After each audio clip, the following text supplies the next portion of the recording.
Alam niyo ba kaya tinatawag na babae ang barko? Dahil ang barko ay katulad ng mga babae na dapat iniingatan, dapat pinoprotektahan, dapat ay pinagsisilbihan. Ganon din namin tinatawag ang barko.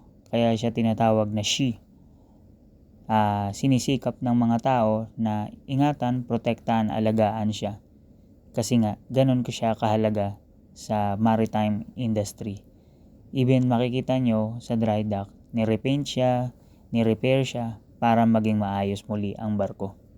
Pinasusunod, tapos na silang pinturahan, mamayang gabi ata ang alis nila. Magpa-flooding na sila mamayang gabi. Kami na si Tiger ang susunod mamaya. I-share ko lang din po yung designs ko sa Merchant Shirt Collectibles, yung aking vessel name Sublimation long sleeve. Maganda po yung pagkakagawa niyan at matibay po. Pwede po natin lagay ang pangalan ng inyong barko. Sa mga gusto pong mag-order, message nyo lang po ako sa aking FB page. Kita-kits na lang sa aking susunod na video. Paalam!